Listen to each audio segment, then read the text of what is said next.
عليه توكلت وهو رب العرش العظيم. اللهم صل علی سیدنا محمد وعلی آل سیدنا محمد وبارک وسلم. اللہ رب العزت نے قرآن مجید فرقان حمید کی صورت میں جو ہمیں 114 صورتوں کا گلدستہ عطا کیا ہے، ان 114 صورتوں میں ہر صورت کی اپنی فضیلت ہے، اپنی اہمیت ہے، اپنے کمالات ہیں، اپنے معجزات ہیں اور اپنے فیض و برکات ہیں. یہ ایسا 114 صورتوں کا خوبصورت گلدستہ ہے کہ ہر پھول کی ایک اپنی خوشبو ہے، ہر پھول کی اپنی خوشبو ہے.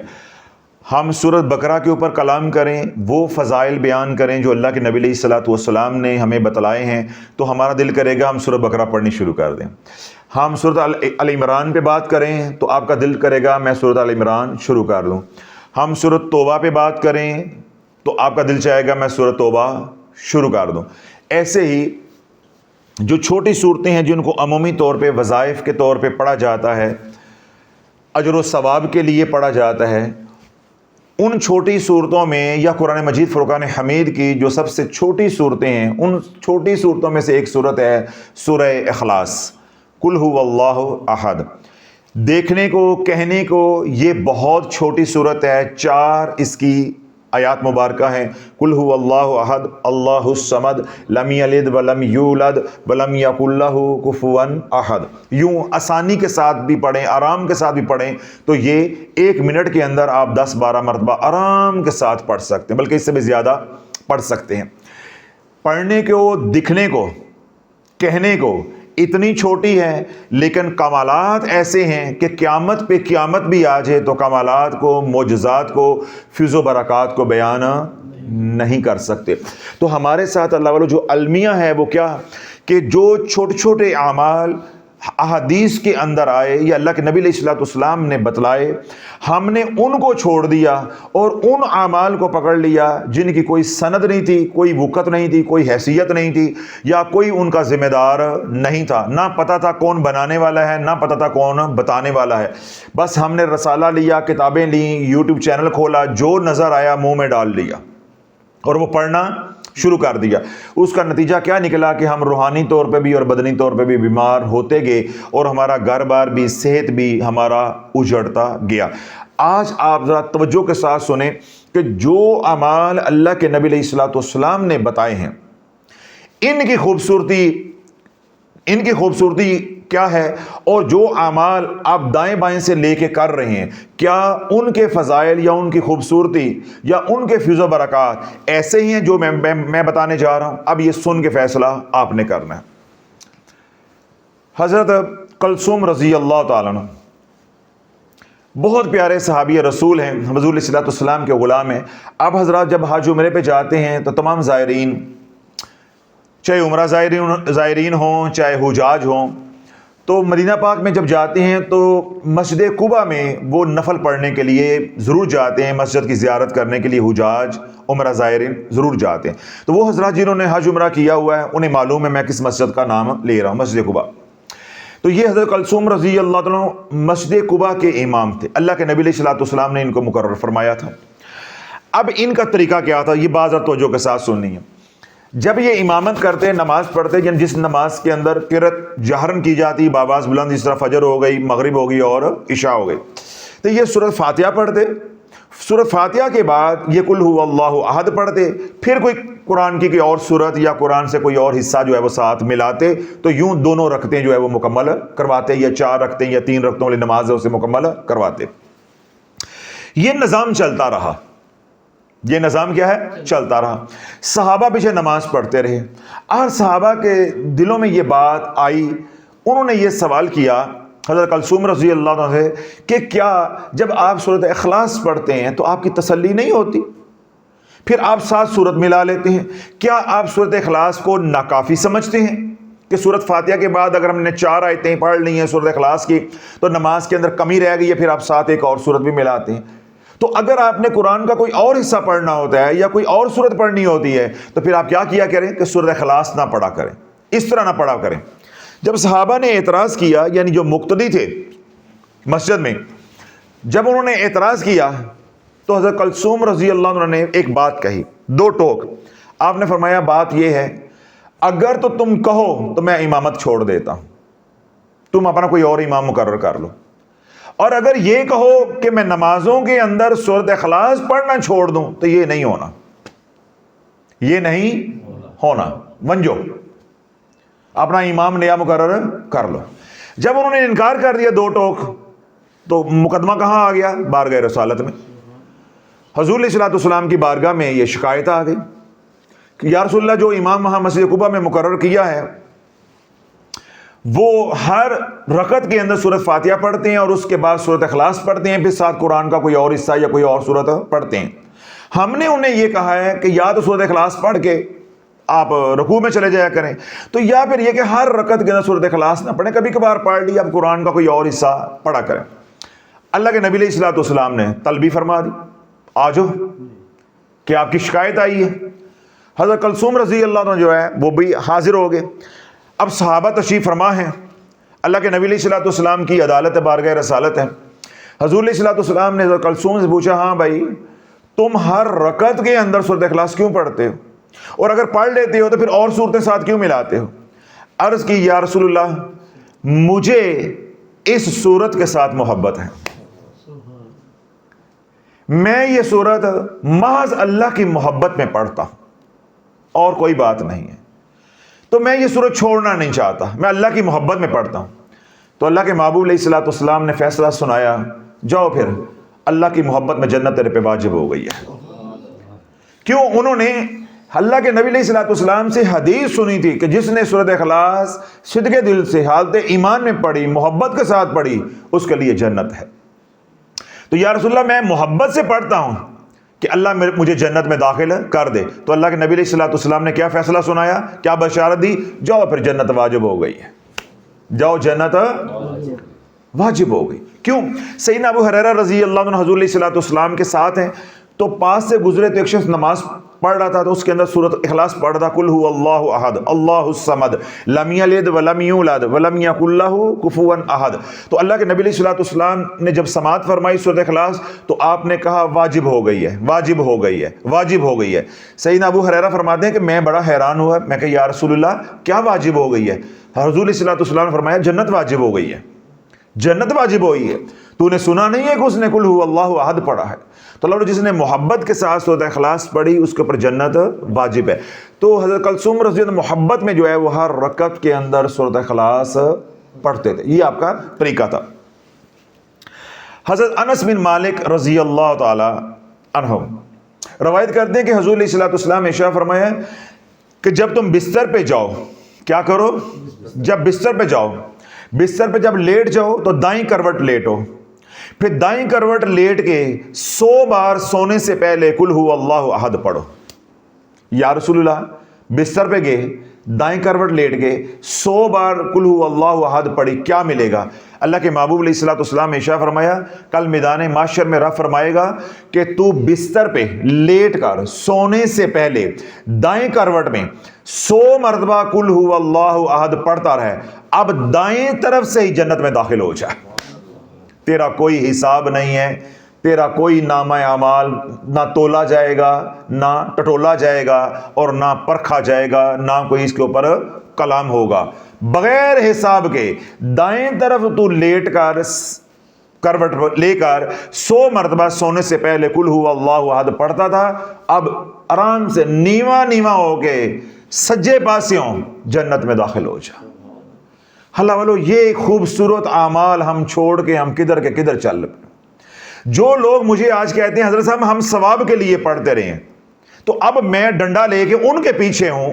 یہ میرے کملی والے کے بتائے ہوئے اعمال کے اندر ثواب کم نظر آتا تھا کہ تم نے اپنے گھروں کے اندر رسالہ، رسالے والا، کتابوں والے، اوراد و وظائف ان کو گسیڑ لیا اور اللہ کے نبی کے بتائے ہوئے مبارک اعمال زندگی کو پس پش ڈال دیا.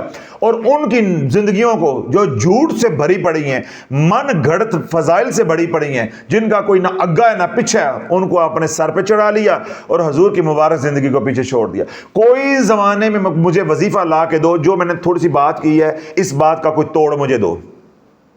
کوئی ہے توڑ؟ کسی وظیفے کے یہ فضائل ہیں؟ تو اللہ والو، بدنام کرنے والے، برباد کرنے والے ہمیں بدنام بھی کر گئے، برباد بھی کر گئے، نوٹ بھی کما گئے، اور ہمیں کیا ملا؟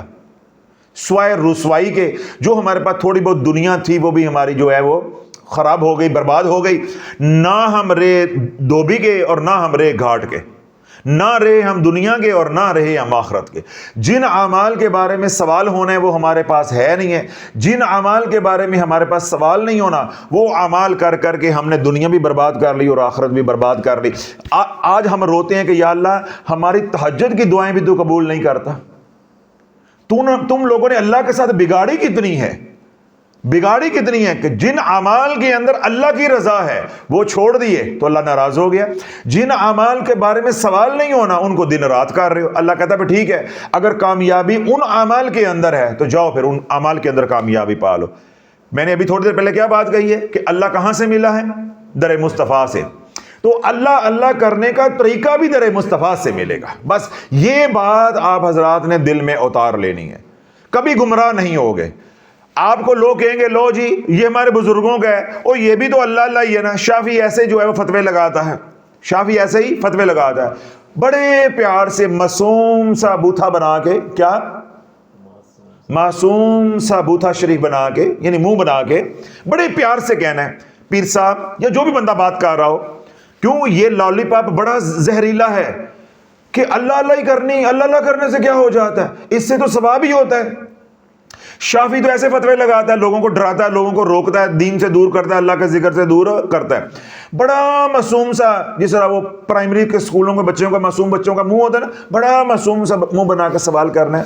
اچھا اللہ کرنے کا بہت ثواب ہوتا ہے. مجھے یہ بتاؤ اللہ ملا کہاں سے تھا؟ اللہ ملا کہاں سے تھا؟ پہلی گل تو یہ کہ یہ جواب ہی نہیں آنا.